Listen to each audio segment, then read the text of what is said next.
Well, I have a sort of suggestion,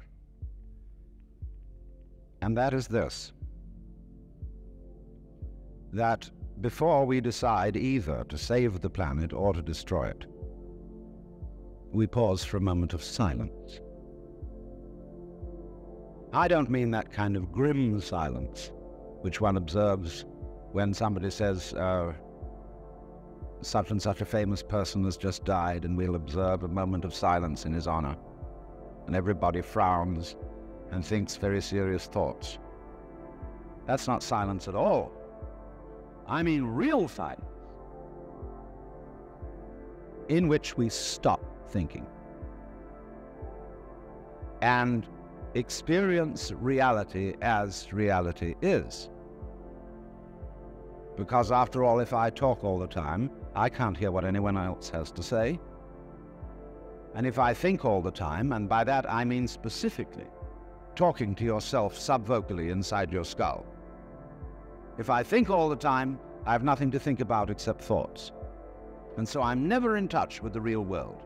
Now, what is the real world? Some people have the theory that the real world is material or physical, and say it's made of kind of a stuff. Other people have the theory that the real world is spiritual or mental. But I want you to point out that both those theories of the world are concepts. They are constructions of words. And the real world is not an idea. It is not words. Reality is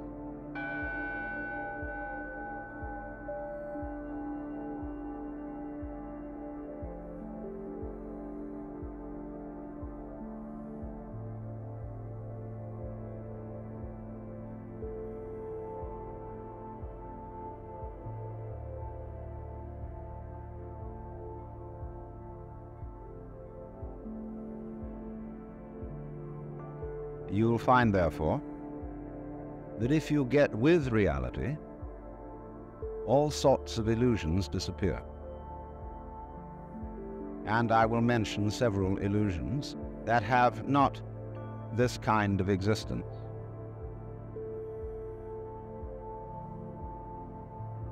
Let's begin with some very down-to-earth ones, like money. Money is a very useful method of accounting. It is a measure of wealth, in the same way as inches are measures of length and grams measures of weight. You cannot eat money. You could have a fantastic quantity of dollar bills and stock certificates on a desert island, and they would be useless to you. What you would need would be food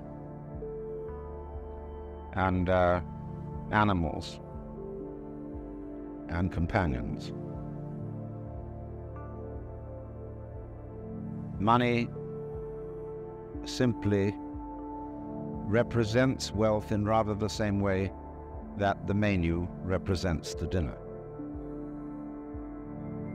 Only we are psychologically perverted in such a way that some of us would rather have money than real wealth.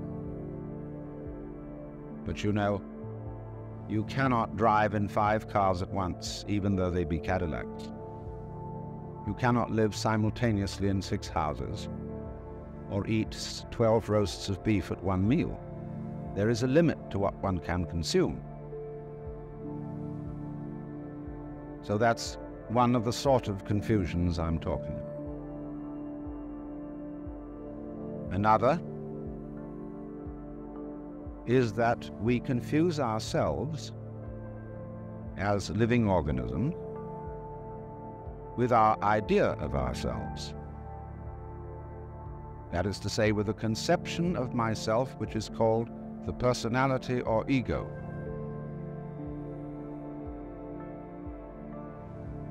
That is what we have been told we are. And it's an extremely crude and limited conception of oneself. of the actual, unique living organism. And we get unhappy because we're thinking of ourselves in this way, because we think, well, gee, I'm going to die. I once talked to a woman who came to me and said she was afraid of death. And we went into it in a long conversation. I said, what are you really afraid of?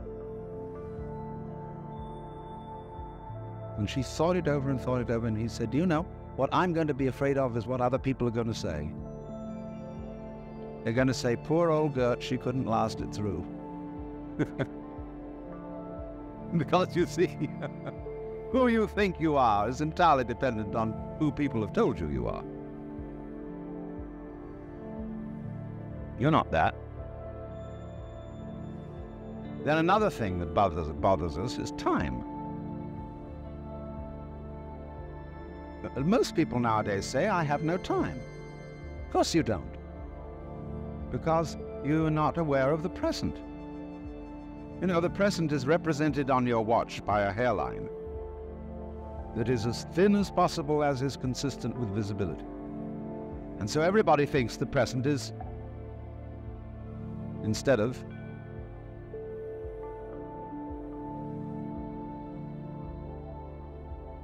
eating. Now, the present is the only real time.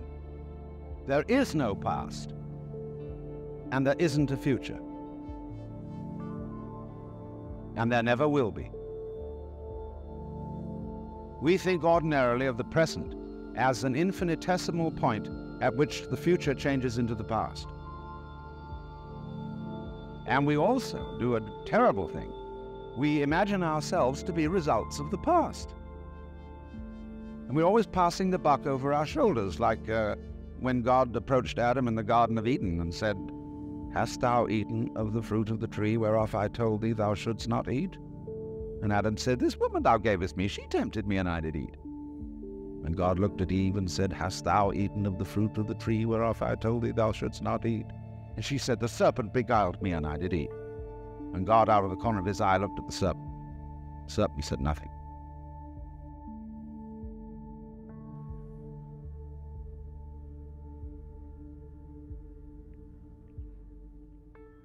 So you see, we're always passing the buck. And don't realize that the past is caused by the present, as the wake of a ship flows back from the prow. Now, the wake doesn't drive the ship any more than the tail wags the dog.